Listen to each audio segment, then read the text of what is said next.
Janiel from the Philippines. At dahil sa secure visa, dito na ako sa New Zealand.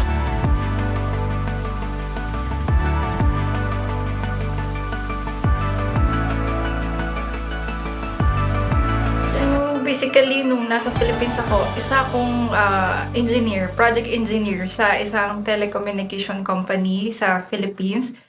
Ayun, parang why New Zealand? Kasi nga, based from the research, ganyan, it is the safest country in the world, like that.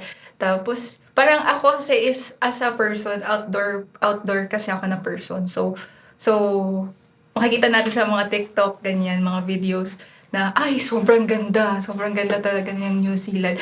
And last week lang, na-experience ko talaga. Freely ka na, pwede kang pumunta sa kahit saan na gusto mo, ganyan, open for public, ganyan. So, parang parang sobrang perfect ng New Zealand para sa akin. Yeah. So, ayun, actually, hindi ako yung parang first na nakapag-isip ng mag-student pathway dito. Bali, cousin ko talaga, siya talaga yung pinaka-original na parang pinupush na mag-student pathway. Kaya yung secure visa na yung inaay niya talaga na, yun yung agency na inaay niya talaga. Sabi niya, ito talaga legit to. Kasi nga, sabi niya, sabi ko, sige, try ko. Tapos, actually, nasa work pa nga ako noon. Tapos parang di out of nowhere na. Yun nga, ay sige, tingnan ko nga itong secure visa. Tapos nakita ko yung sa website, yung may 60-minute video ba yun?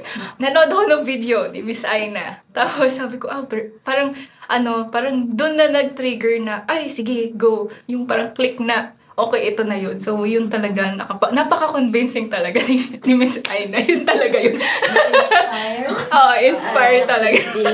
Si Janiel. So you mean the package that was given to you? Syempre, aside from me telling you the story, I also discussed there the services that we offer. No? So, what made you decide na ay, secure visa na? Okay.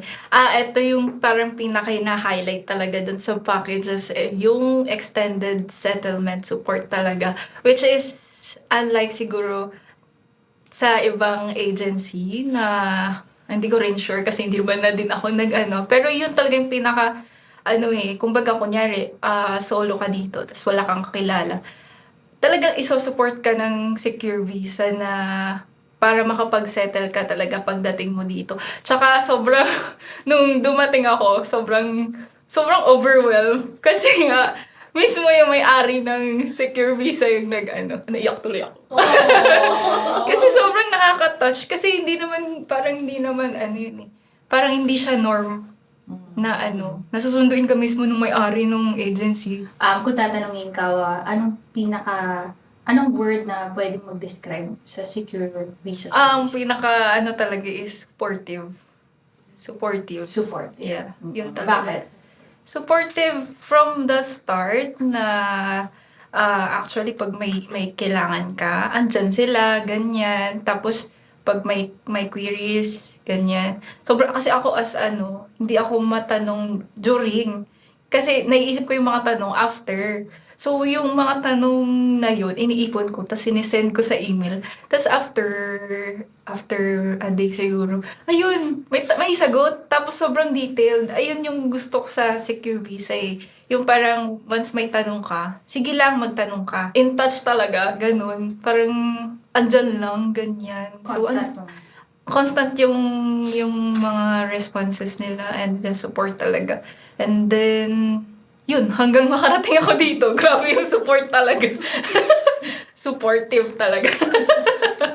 Nice. Na-appreciate talaga ni Janiel. So, dun sa mga benefits na yun, ano yung pinaka-gusto mo naman in terms of being an international student at this point?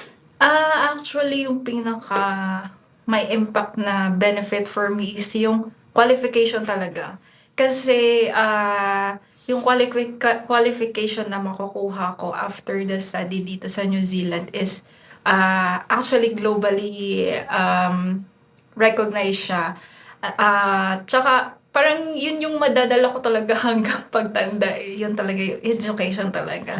Pwede mo bang ma-share yung iyong part-time work? Yung may trabaho ka na ngayon? Meron. Actually, parang yung trabaho ko is after 1 week ata. Nag-start agad ako pagdating ko. Kasi parang ano siya eh, parang ni-refer kasi ako dun nung relative ko. Tapos parang nakakatawa nga kasi bago ko dumating dito, sinasabi ng tita ko, "Hoy, ikaw na lang inaantay ng trabaho." Wow. Kasi nga parang yun nga ni-refer ako. Tapos ngayon, I'm working part-time sa mobile. Sulit ba ang binayad mo sa secure visa?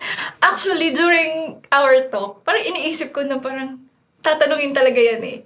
Kasi parang ang iniisip ko dyan, parang kung ganun yung amount, tapos ganito yung services, sobrang sulit kasi talaga. Tapos actually, nung nag-rating nga ako dito eh, 11/10 talaga kasi exceeding expectations talaga yung services na binigay ng secure visa for me talaga. Tapos, ayun talaga, naiyak na naman ako. Huwag ka ganyan dyan yan. Maiyak na ako. Kasi talaga, legit talaga.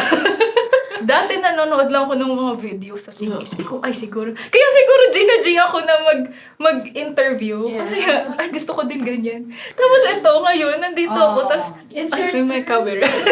Tapos ako na ini-interview. Ayun, This- papanoorin nyo na ako.